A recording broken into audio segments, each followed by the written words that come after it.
Okay, here we go. Got it all hooked up, motor wired up, new pulleys, new belts, lubed it up, VFD's running, set. Now it's at half speed. Got a tachometer on the way. So it definitely works.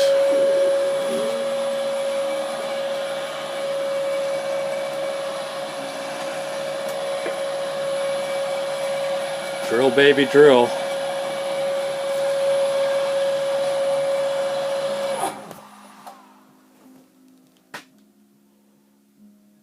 Still gotta, I guess I gotta set that so it coasts to a stop instead of dead stops like that. Anyway, there she is.